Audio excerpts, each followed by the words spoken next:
Welcome to Andaaz, your lifestyle destination for fashion, food, health, spirituality, travel, and so much more.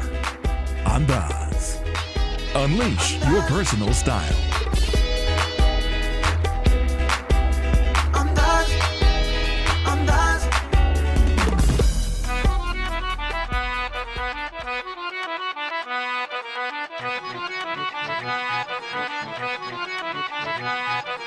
I know you want it, but you're never gonna get it. तेरे हाथ कभी ना आने, माने ना माने कोई दुनिया ये सारी मेरे इश्क की है दीवानी.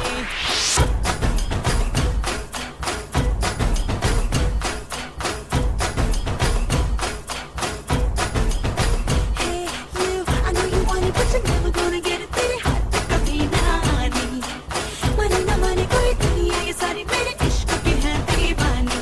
अब दिल करता है हौले हौले से मैं तो खुद को गले लगाऊं. किसी और की मुझको जरूरत क्या, मैं तो खुद से प्यार जताऊं. What's my name? What's my name? What's my name? My name is Sheila. Sheila की जवानी. I'm too sexy for you. मैं तेरे हाथ ना आनी. Sheila. Sheila की जवानी. I'm way too sexy for you. मैं तेरे हाथ ना आनी.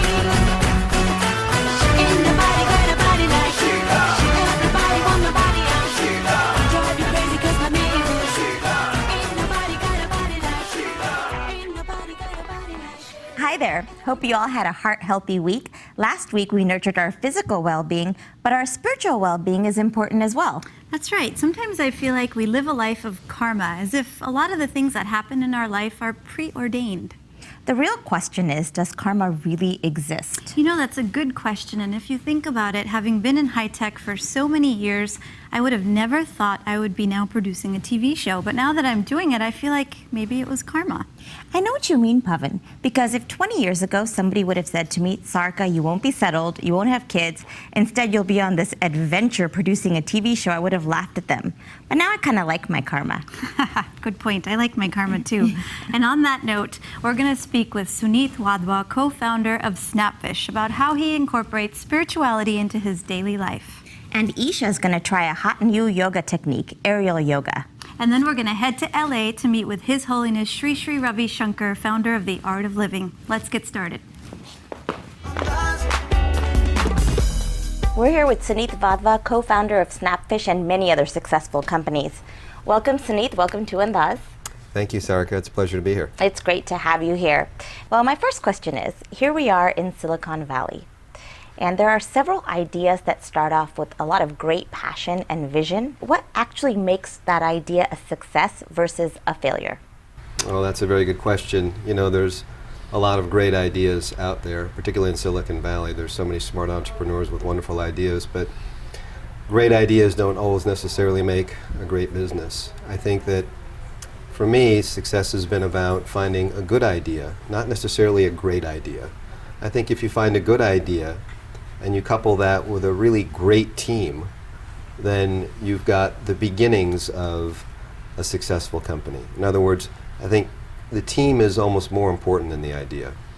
And what I mean by a good team is people who complement your own skill sets. People, particularly at a sort of the senior staff level, 2 or 3 folks that complement your own skill sets that you can call co-founders, who are there and going to stand by you in a dedicated fashion when things get rough. That's sort of the second component. I think after the team, you want to make sure that you've got a good source of financing. The last thing you want to do is have a great idea and a good team and then run out of money, which can happen in Silicon Valley a lot. And so you ideally want to go to a great set of investors with very deep pockets who are going to support you, you know, during difficult times, because there will be difficult times in a startup.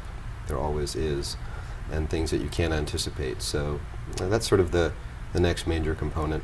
A little bit of luck always helps, but you know, execution is, I think, which is results from a great team, is the primary, I think, component for a successful venture. I've noticed that many successful entrepreneurs tend to have a spiritual practice. Do you have one? And if so, what's yours? Well, you know, it's interesting you asked that question. When I first finished business school and came out to Silicon Valley, I didn't have any spiritual practice, of any kind, and I was really just ambitious and worked very hard to sort of meet my goals and objectives and dreams. And it's only until of recent I've started doing yoga. And yoga to me started as a way of mitigating stress in my life. And what I found over the past 2 years now that I've been practicing yoga is that it's, spirituality is a big word. It's brought me closer to all living things, so to speak. I feel closer to life. And I don't know how else to define it, but yoga has been a path for me. And that path, at the end of the road, I don't really know where it leads to, but I'm on this path right now, which is uncertain, but very enjoyable, because it not only mitigated stress for me, but it brought certain joy to my day-to-day living. And I just feel better in general. And so yoga for me has been, I think, a path to spirituality. What if you had started yoga 5 years ago? Do you think it would have helped you in your success? I think it's possible. I can't say for sure. There's no doubt that there were moments of extreme stress, and there always are in startups. And I think it would have been great in those days, in the earlier days, to have a way to mitigate some of that stress, and I didn't really have an outlet. Other things that I tried, weightlifting, sports, running, etc., they didn't mitigate stress the same way that yoga does for me. And they didn't open up doors for me in the same way that yoga has.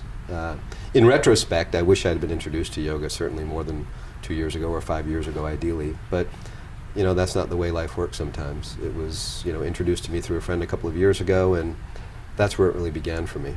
Many people think that if you're spiritual, you can't be ambitious. What do you think about that?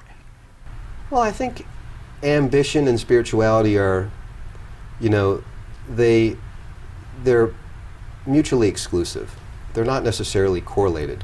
I think that one can be ambitious and successful without being spiritual, and I certainly think that you can be spiritual without necessarily being ambitious or successful. For me, however, it's a little bit different. I believe that doing yoga and practicing yoga has helped me in my day-to-day business practice, just to the extent that I feel better, I'm more energetic, I have less stress, I can make decisions in a more calm fashion and under pressure. And so in that regard, I think that the yoga practice has helped me in business, but I don't necessarily think that they're 100% correlated. I think, like I had said, there are many people who are successful who are not necessarily spiritual in nature. Do you think a part of your success can be attributed to luck or karma? I think that certainly luck, what is luck? Some people make their own luck. Sometimes luck is about timing. I think if you do some of the things that I described earlier about setting up your company with the right attributes up front, in many ways you make your own luck. Having said that, I feel like I've been very lucky in my life. I haven't always made my own luck. Some things just happen where there's no explanation for it. And so I think at the end of the day, luck plays a certain role in success. I'm just not sure where true luck and making your own luck, where that distinction lies. I've noticed that many successful people have a morning ritual for mental clarity and success. Do you have one? Well, I have a morning ritual, but I don't necessarily practice it for success. I practice it to feel good every day. And so I do have a morning ritual, and it's usually 3 times a week I go to yoga. Every day I wake up and I'll do some breathing exercises and a little bit of stretching. I also have something called the Daily Word. It's a little prayer book that I read every day. And there's a mini passage for each day of the year that I read. And that's sort of the only ritual that I have. And again, it's less about success and more about just feeling good. Thank you so much, Suneeth. It's been such a pleasure to have you here on our show. You're welcome. It's my pleasure. You're watching Andaaz, and we'll be right back. Andaaz, brought to you in part by Kingfisher Airlines. Andaaz, Andaaz,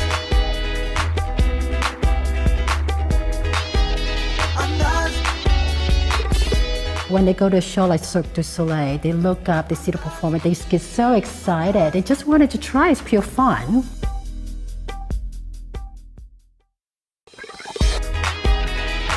We're here at the yoga studio in Campbell, California, and we're gonna find out what exactly is the buzz about aerial yoga. No, it's not Cirque du Soleil, but we have with us Picchu Wong, who's gonna tell us more about what it is. Hi, Picchu. Hi. How are you? I'm doing great. Thanks for being on our show. So can you please tell us what exactly is aerial yoga? I would be happy to.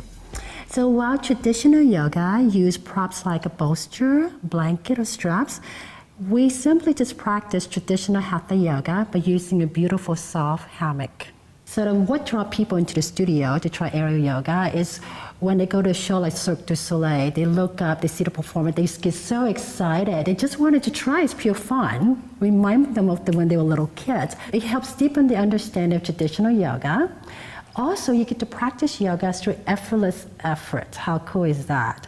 When you relax onto the hammock, your spine elongates. So the third thing that people keep on coming back is that it makes traditional yoga poses that are more advanced or intermediate accessible to them, like the scorpion, the handstand, and the headstand. Okay, and so what are some physical and spiritual benefits for aerial yoga? I can go on and on talking about the benefits, but I know you guys don't have all day, so I concise it to just a couple points. One thing I keep on hearing over and over again from students is that when they leave here, they feel so good around the neck and in the spine. Because as you get older, the soft disc between the vertebrae actually compresses. So you think your grandmother getting shorter, actually she is getting shorter as she gets older. Yeah, that's what I keep noticing. It's true, it's true. Yeah. Also, there's a couple of major energy lines that go from the base of the torso to the crown of the head. There's one in the center. There's a male and female that goes from each side of the body. So people spend a whole weekend in a Kundalini workshop trying to get the energy to rise. Right, the higher it travels up, the more you reach to enlightenment. So with aerial yoga, gravity has an effect on the body physically and also energetically. So with the aid of gravity, the energy wants to slowly move from the base to the crown of the head. How exactly did you get started in aerial yoga? Well, like most people, I saw it on TV or in a Cirque du Soleil show and got so excited because it looked just so much fun. Yeah. But what keep on doing it and eventually opened up a whole yoga studio offering aerial yoga to the public is the transformation that I saw in myself physically and energetically. Wow, well, I'm really excited to try this. I'm a little nervous, but I think that Priyanka and I can show you some moves for the viewers at home. So we will come in front of the hammock. Our hands on each side. We're going to slide the hands down until it comes to about shoulder width apart. Okay, there's some space between the hand and the torso. And I'm going to come into a tiptoe and place the hammock right above the buttock. I'm going to look at my belly button, transfer the weight, and then take my leg up and take them wide, placing the heels in front of the hammock, hooking the toes around. Fingertips can be resting on the floor. So this is your basic inverted pose. Fingertips only. Now from here, I can take my left leg out to the side, sliding my right foot across both fabrics, and then taking my left leg behind me. Now to come back out, taking the leg back out to the side, and then coming back into the basic inverted pose with the heels in front. Then the hands on the hips, sliding the hands up, looking at your belly button, unhooking the feet, and then just set the feet down. Ta-da! Transfer the weight onto the hammock, and then take the leg wide. Keep your hands on the hip crease, and then slide that back leg behind you. Point those toes, bird's wing arms, like you're flying through the air.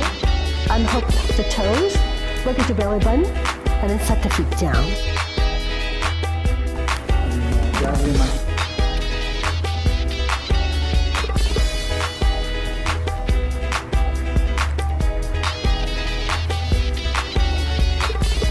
Now that I'm a pro at aerial yoga, I think I found my next profession at Cirque du Soleil. But until then, you guys should all find an aerial yoga location near you and try this at home. Namaste. Andaaz, Brought to you in part by Kingfisher Airlines. Andaaz, Andaaz, Andaaz. You know, every soul has a rhythm, and that gets translated into our emotions. Our emotions have a rhythm.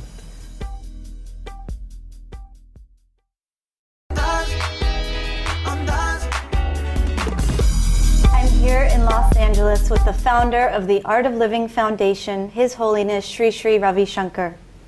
Hi Sri Sri, it's so great to have you back on our show. Sri Sri, I wanted to learn a little bit more about you personally. What was the inspiration behind creating the Art of Living Foundation? Simply bring the smile back into those faces which have forgotten to smile, and bring this knowledge, the ancient wisdom, make it available to everybody. So as you know, there's so many spiritual practices out there. I was brought up with one in particular when I was young, and I'm always wondering what's unique about the Art of Living and the things that you teach. I don't know how to express that. I just say what I know, what I have experienced, and what has helped millions of people around the world. And one thing is, it is simple and it's practical. It helps in your life in many ways, emotionally, physically, spiritual upliftment. So people are taking to it. And it has no conflict with any religion or any school of thought that people are born with. Right. That's one thing, that it unites people across the spectrum of race, religion, culture. So people everywhere are taking it. We all know what it's like to be religious and to follow a particular religion. However, I'm curious to know, what do you think it is to mean to be spiritual? What does that mean? Spirituality is the essence of all religion. Spirituality is uniting with the spirit deep within us and knowing the universal spirit, which is the goal and purpose of all religion. I feel spirituality unites people, and it is there is a saying in Hindi saying, Sab Santan Ek Mat. Those who know the truth, they all speak the same language. That's right. So it's experiential. Right. Religion has outer aspects as rituals, your naming, or the way you are born, or how you are named, and how you get married and you get cremated. These are all part of the religion. Spirituality is to know who you are, what is the truth about life. The real core essence that unites us all as living beings, I would say. So, Sri Sri, recently, as you know, there's been a lot of natural disasters in the world, and many would attribute that to this concept of collective consciousness.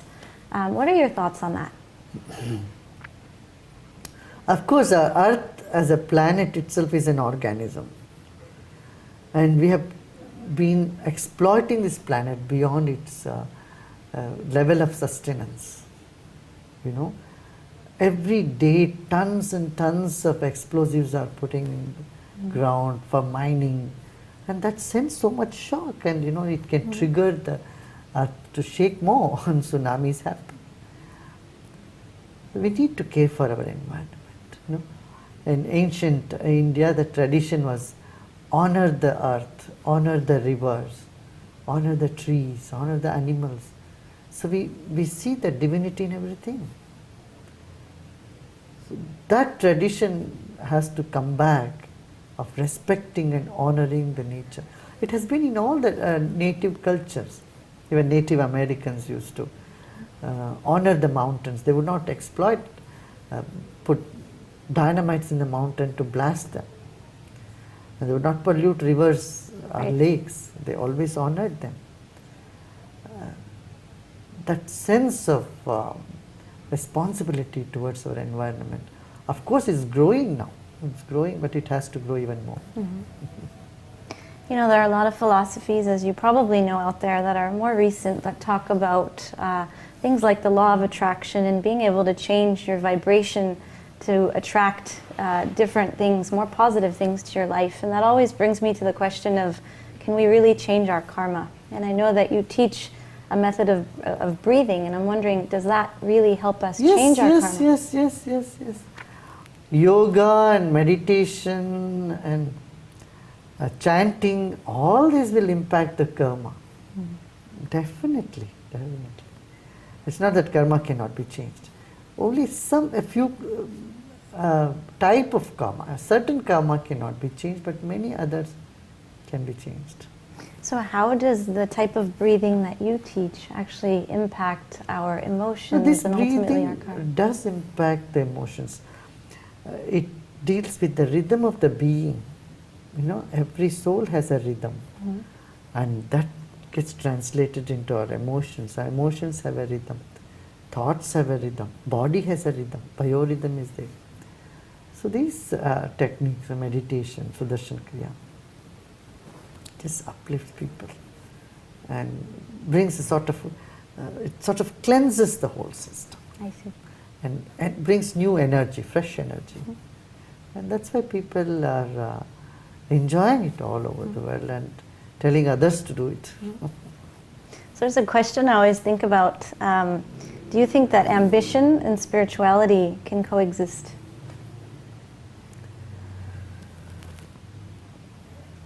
In the pinnacle of spirituality, there is only contentment. Ambition is climbing towards contentment. That's right. But if you are ambitious, what you need is more ability. And spirituality can provide you with the ability to achieve your ambition. I see. You can have ambitious goals, but you have to look inward and enhance your abilities, your capabilities. And those capabilities come with practice of meditation and yoga. So for all of our viewers out there that may not be spiritually inclined, what is one or two things that they can do on a regular basis to improve their life? 3 things you have to do in life. Make music part of your life. Make meditation part of your life. And then some knowledge, spiritual knowledge, part of your life. So with these 3 things, share yourself and serve people all around you as much as you can. Wonderful. Thank you, Sri Sri.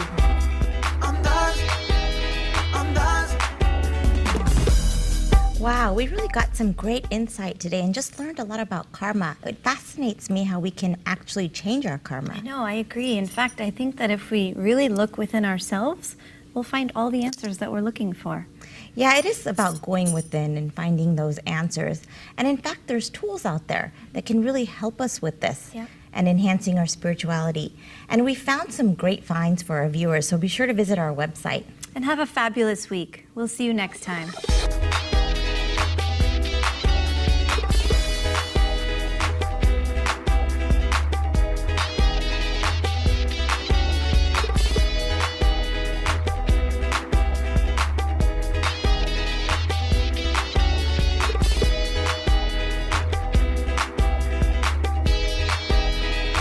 Roll cameras. Rolling.